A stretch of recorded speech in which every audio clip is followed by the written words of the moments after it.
Hello everybody, welcome back to BareRose Garage. Whoa, what are we doing out here in my North 40? Yep, that's right, I got you back here with my junk pile. Well, these are all of the projects that are up and coming. Haven't really showed you much about this, but I've got a good friend out there called Clint from Clint's Street Machines. Now I'll leave a little link down below in my channel description here, or the video description, so you can go over there and check out Clint. Now what Clint's got going on over there is he's got a little S10 that it ain't so little no more. He's got a great thing going. Go check him out.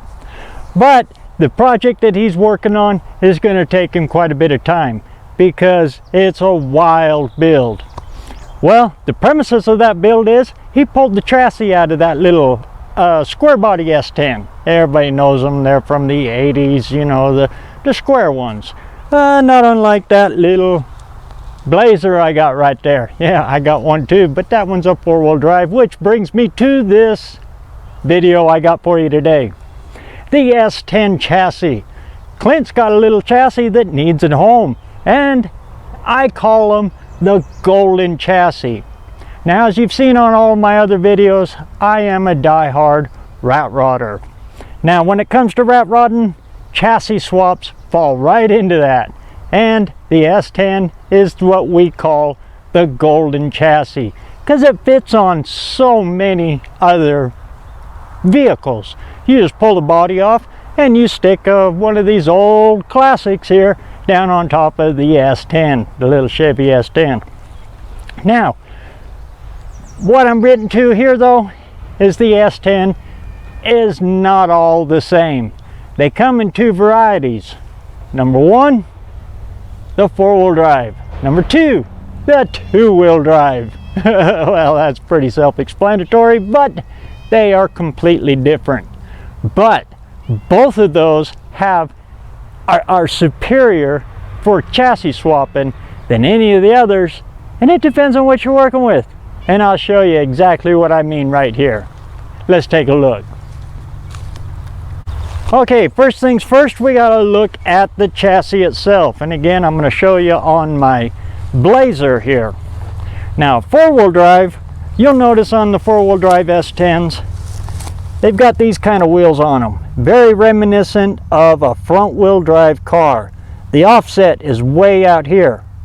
Whereas you look on a two-wheel drive, it's backwards. It's the exact opposite. Their offset is on the inside, like normal. Why did they do that? Well, on a four-wheel drive, these things actually have a 2.5 inch wider track width than the two-wheel drive. The reason is because of the rear or the front diff, and it made them a little more stable in off-road. Just that little bit extra. So what does that mean? What's the big deal with that?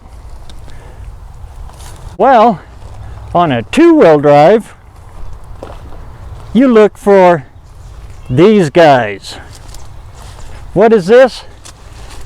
This is the first generation of the Ford F-Series. Now you look at the front end of this Ford here. This is my 50. See how narrow these things are. These Fords are actually the same cab width as they were clear back in the 30s. So these cabs and this front end actually fits perfect on the two-wheel drive S10, not the four-wheel drive. The two-wheel drive brings them tires right in line with your front fenders, so it looks right. Now, Fords, Studebakers, all of the others were like this. Chevy was the standout.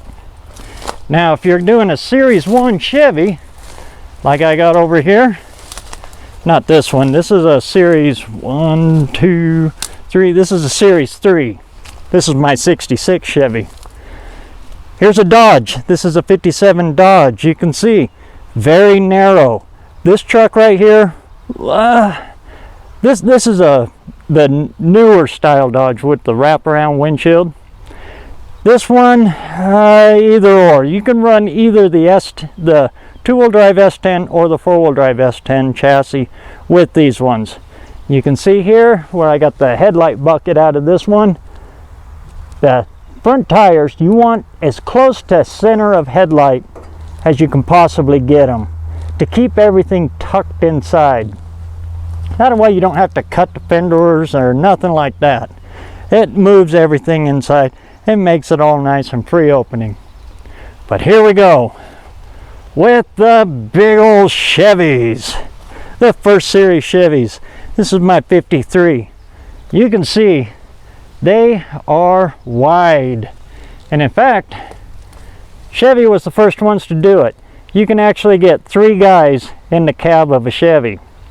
In 53, Ford followed suit and they widened out the F series, and that's where the F100 comes in. The old ones over there, the first ones, would be like the F1, the F2, the F3. When they added that 100 to the numbers, that's when they went big like this. And that's when you look for the four-wheel drive one. So it brings it out, and you get your front tires lined up in there nice and even. On the two-wheel drive S10s, I know for sure, your front tire actually will ride right about in here, leaving you all kinds of gap. They don't look right. They don't look right at all.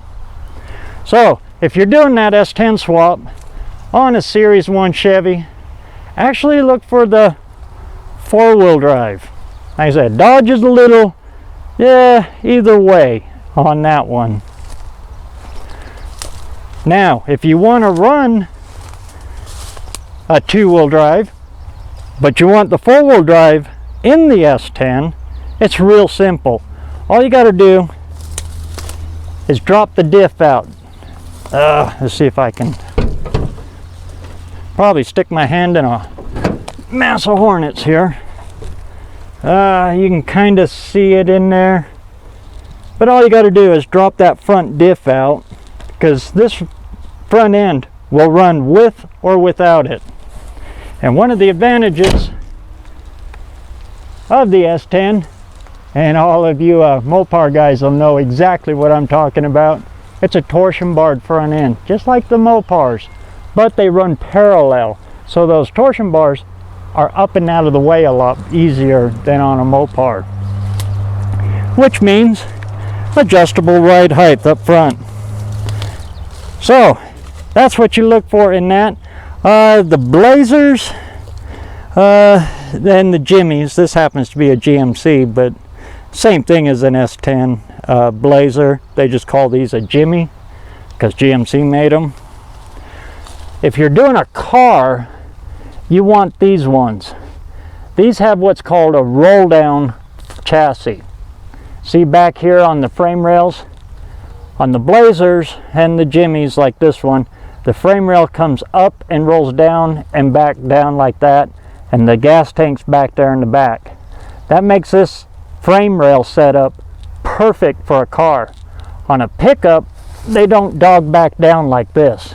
On a pickup, they'll come up here and then they go straight all the way back for the pickup bed. That's the only difference between the Blazers and the Jimmys. On a car, generally speaking, you're going to have to stretch the frame though, because these are only 104-inch wheelbase, but that's no problem. You just cut the frame right there, right at that spring mount right there, well, about 6 inches forward of it. Stretch the frame out to whatever wheelbase you need, and then you just add another piece in there and fish plate it in. Very simple. Wheelbase is not an issue with chassis swapping. Wheelbase you can change to whatever you want to change it to, really easy. Track width, how wide these tires are, you can't mess with that. That is pretty much what it is, without extreme extensive work. And while we're over here looking at all my junk and everything, there's another secret with Chevys. This This is my 66. This is the first series on this chassis. The neat thing about these chassis though, this was the start of it all. This is actually a square body chassis. They use this design all the way through.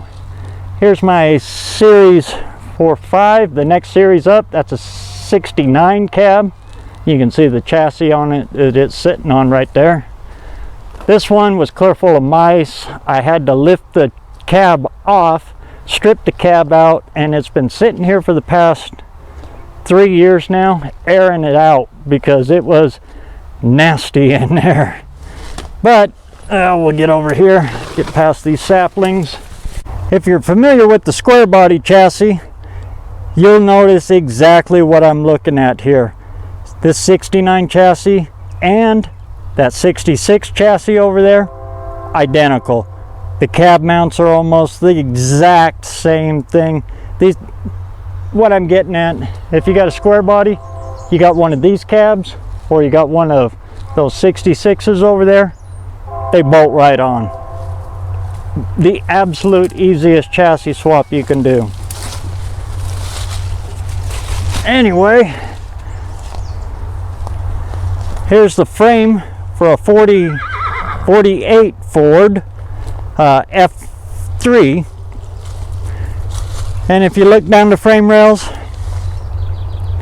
an S10 is so close to this. The only problem is they belly out a little right here, which brings me to this part of it.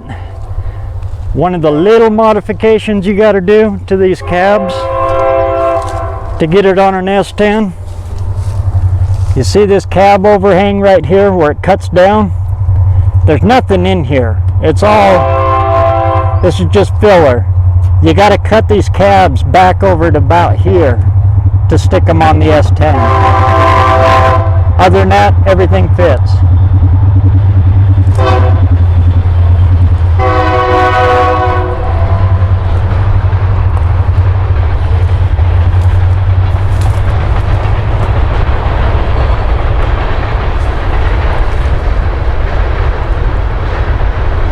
So if you're looking to do a chassis swap with an S10 cab or an S10 chassis, and you got one of these old vehicles out here, it's a super simple swap. Probably the easiest swap you can do.